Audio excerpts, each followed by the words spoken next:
আমাদেরও প্রতিদিন ২-৩ বার করে আকামা চেক করে। এগুলো আমরা চাক্ষুষ প্রমাণ আপনাদের সামনে জাস্ট তুলে ধরি আপনাদেরকে সতর্ক করার জন্য। অর্থাৎ যতজন আটক হয়েছে তার অর্ধেক প্রবাসীকেই কিন্তু নিজ দেশে পাঠিয়ে দিয়েছে অলরেডি এবং আরো ২,৩১৭ জন প্রবাসীর কিন্তু কাগজপত্র প্রসেসিং করা হচ্ছে। আপনাদেরকে ভয় দেখানোর জন্য কিন্তু এই তথ্যগুলো দেই না। যা সত্য যে ঘটনা ঘটতেছে সেটা তুলে ধরি, আপনাদেরকে সতর্ক করি। আপনারা যেন সতর্কভাবে কাজ করবেন বা সতর্কভাবে রাস্তাঘাটে চলাফেরা করবেন। এজন্যই কিন্তু এই রিপোর্টটা প্রতি সপ্তাহে আপনাদের মাঝে তুলে ধরি। জাস্ট এজন্য আপনাদেরকে কিন্তু ভয় দেখাই না। ওকে? আসসালামু আলাইকুম ওয়া রাহমাতুল্লাহি ওয়া বারাকাতুহু। তৌফিক এলাই আছি আপনাদের সঙ্গে। আশা করি আপনারা প্রত্যেকেই ভালো আছেন। এই যে দেখেন ২১,৫৬৪ জন প্রবাসী গত সপ্তাহে আটক হয়েছে। কতজন? ২১,৫৬৪ জন। পূর্বের সপ্তাহের তুলনায় কিন্তু গত সপ্তাহেও আটক অভিযান কিন্তু স্বাভাবিক আছে। তবে এক ধরনের প্রবাসী কিন্তু মোটামুটি ভালো পরিমাণ আটক হয়েছে।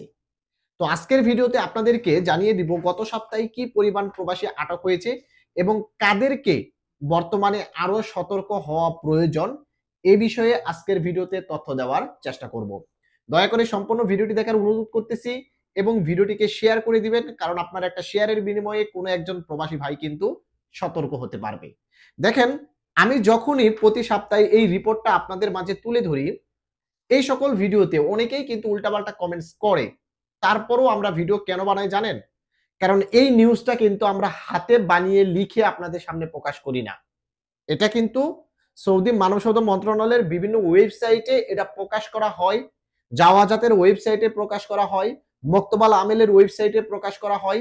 সেখান থেকে সংগ্রহ করে আপনাদেরকে সতর্ক করার চেষ্টা করি।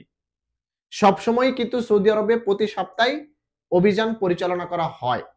কিন্তু সৌদি মানব সম্পদ মন্ত্রণালয় প্রবাসীদেরকে যদি কোনো অফার দেয় আর সেই অফারটা যদি গ্রহণ না করে চুপচাপ বসে থাকে, অফার শেষ হওয়ার পর কিন্তু অভিযানটা অন্যরকম হয়। তবে আমরা গত সপ্তাহে যে অভিযানটা দেখতে পেলাম, এই অভিযানটা কিন্তু পূর্বের সপ্তাহের মতনই, কিন্তু এখানে এক ধরনের প্রবাসী কিন্তু সবচাইতে বেশি আটক হয়েছে। এই রিপোর্টে কিন্তু সেটা লেখা আছে।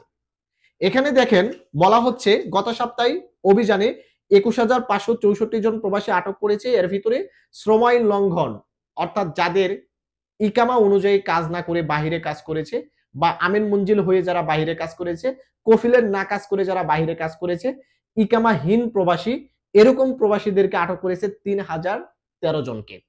এবং যারা সীমান্ত নিরাপত্তা লঙ্ঘন করেছে এরকম প্রবাসী আটক হয়েছে ৪,৬৬৮ জন প্রবাসী। কিন্তু প্রবলেমটা হচ্ছে, যেহেতু হুরুপ্রাপ্তদের একটা সুযোগ দিয়েছিল ৬০ দিনের, সেই সুযোগটা গ্রহণ করেনি, যার কারণে হুরুপ্রাপ্ত লোকদেরকেই কিন্তু সবচাইতে বেশি আটক করেছে। ১৩,৮৮৩ জন প্রবাসীকে এই ইকামাজনিত সমস্যা বা হুরুপ থাকার কারণে কিন্তু আটক করেছে। ১৩,৮৮৩ জন প্রবাসী যদি এক সপ্তাহে আটক হয়, তাহলে মাসে কতজন প্রবাসী আটক হচ্ছে খেয়াল করে দেখেছেন? আর এই তথ্যগুলো যখন আপনাদের সামনে তুলে ধরি তখন মনে করেন যে আপনাদেরকে ভয় দেখাচ্ছি। আপনাদেরকে ভয় দেখানোর জন্য কিন্তু এই তথ্যগুলো দেই না। যা সত্য যে ঘটনা ঘটতেছে সেটা তুলে ধরি, আপনাদেরকে সতর্ক করি। আপনারা যেন সতর্কভাবে কাজ করবেন বা সতর্কভাবে রাস্তাঘাটে চলাফেরা করবেন। এজন্যই কিন্তু এই রিপোর্টটা প্রতি সপ্তাহে আপনাদের মাঝে তুলে ধরি। জাস্ট এজন্য আপনাদেরকে কিন্তু ভয় দেখাই না। ওকে? আর সৌদি আরবের যারা অবৈধভাবে প্রবেশ করার চেষ্টা করেছে এরকম প্রবাসী আটক হয়েছে ১৪৭৭ জন এবং সৌদি আরব থেকে যারা অবৈধভাবে বাইরে পালিয়ে যাওয়ার চেষ্টা করেছে এরকম প্রবাসী আটক হয়েছে ৯০ জন। এবং এই যে গোটা অবৈধ প্রবাসীদেরকে যারা পরিবহন করেছে, পরিচালনা করেছে, আশ্রয় দিয়েছে বা স্থান দিয়েছে, অর্থাৎ যাদের হুরুপ আছে এই ধরনের লোকদেরকে কিন্তু এক স্থান থেকে আরেক স্থানে নিয়ে যাওয়া এটাও কিন্তু বেআইনি। তো এই যে যারা হুরুপ্রাপ্ত লোক বা অবৈধ লোকদেরকে এক স্থান থেকে আরেক স্থানে নিয়ে গিয়েছে বা পরিচালনা করেছে এরকম প্রবাসী আটক হয়েছে গত সপ্তাহে ১৮ জন। এবং এখানে সবচাইতে ভয়াবহ বিষয়টি কি জানেন? এই যে আটক হয়েছে ২১,৫৬৪ জন প্রবাসী, এদের মধ্যে ১০,২৯৫ জন প্রবাসীকে তাদের নিজ দেশে পাঠিয়ে দিয়েছে। অর্থাৎ যতজন আটক হয়েছে তার অর্ধেক প্রবাসীকেই কিন্তু নিজ দেশে পাঠিয়ে দিয়েছে অলরেডি। এবং আরো ২,৩১৭ জন প্রবাসীর কিন্তু কাগজপত্র প্রসেসিং করা হচ্ছে, তাদেরকেও কিন্তু ইমিডিয়েটলি তাদের নিজ দেশে পাঠিয়ে দিবে। জাস্ট এই ভিডিওটা প্রকাশ করার একটাই কারণ, হুরুপ্রাপ্ত লোক একটু সাবধানে থাকবেন, যেহেতু আমাদেরকে একটা সুযোগ দিয়েছিল, সুযোগটা আমরা নেইনি, যার কারণে কিছুদিন এই হুরুপ্রাপ্ত লোকদেরকে কিন্তু ধরবে আর দেশে পাঠিয়ে দিবে, তাদেরকে কিন্তু ছাড়বে না। আমরা হাইল সিটিতেও দেখতে পাচ্ছি ঘন ঘন, সিটির ভিতরে ঘন ঘন পুলিশ টহল দিচ্ছে, প্রত্যেকের আকামা চেক করতেছে। আমাদেরও প্রতিদিন ২-৩ বার করে আকামা চেক করে। এগুলো আমরা চাক্ষুষ প্রমাণ আপনাদের সামনে জাস্ট তুলে ধরি আপনাদেরকে সতর্ক করার জন্য। এখন বাকিটা আপনাদের ইচ্ছা।